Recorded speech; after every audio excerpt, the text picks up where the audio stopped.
নৌপথে ঈদ যাত্রার খবর জানাতে সদরঘাট লঞ্চ টার্মিনালে আছেন সহকর্মী শাহিন আলম। আমরা সরাসরি যুক্ত হচ্ছি তার সঙ্গে।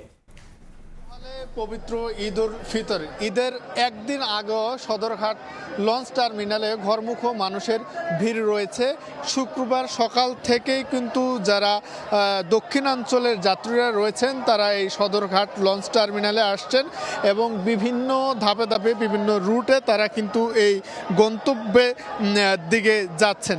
এখানকার যাত্রীদের সঙ্গে আমরা কথা বলে যেটি জানতে পেরেছি যে এবারের ঈদ যাত্রায় বাড়তি ভাড়ার অভিযোগ নেই, তারা তেমনটি বলছেন। তবে যাত্রীরা যেটি বলছে যে বিভিন্ন গন্তব্যে যে নির্ধারিত সময় লঞ্চগুলো ছেড়ে যাওয়ার কথা সেটি অনেক ক্ষেত্রে দেরি হচ্ছে, এমন অভিযোগ কিন্তু যাত্রীরা করছেন। তবে আজকে শেষ দিনের ঈদ যাত্রা অর্থাৎ আগামীকাল ঈদ, এতে কিছুটা প্রাকৃতিকভাবে প্রতিকূল পরিস্থিতিতে পড়েছেন ঘরমুখ মানুষ। কারণ হচ্ছে দুপুরের পর থেকে বৃষ্টি হচ্ছে, কখনো গুঁড়ি বৃষ্টি হচ্ছে, কখনো বেশি বৃষ্টি হচ্ছে। এ কারণে কিন্তু দূর দূরান্ত থেকে যারা সদরঘাট লঞ্চ টার্মিনালে আসবেন তারা বিভিন্ন জায়গায় বাধার সম্মুখীন হয়েছেন। যখন বৃষ্টি থেমে যাচ্ছে তখন কিন্তু এই ঘাটে মানুষের উপচে পড়া ভিড় বা যাত্রীদের চাপ আমরা দেখতে পাচ্ছি।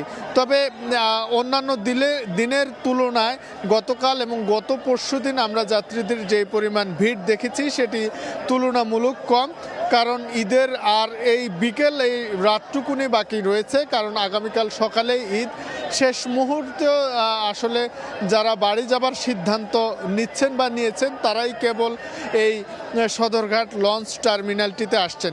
তবে একটি বিষয় এবার চোখে পড়ার মতো ছিল যে অভ্যন্তরীণ নৌ পরিবহন কর্তৃপক্ষ কিন্তু যাত্রী ভোগান্তি লাঘবে বেশ কিছু উদ্যোগ তারা নিয়েছেন। এর মধ্যে রয়েছে বৃদ্ধ যারা রয়েছেন, শিশু যারা রয়েছেন লঞ্চে ওঠার ক্ষেত্রে তাদের মালামাল লঞ্চে তুলে দিচ্ছেন। এখানকার বিআইডব্লিউটি এর যারা সদস্যরা রয়েছে তারা সেই সহযোগিতাটি করছে।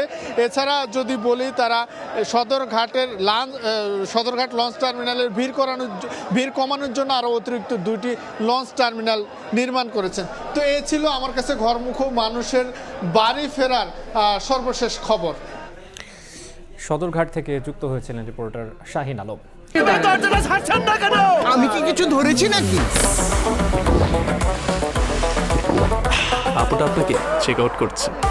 জাস্ট কুল থাকুন।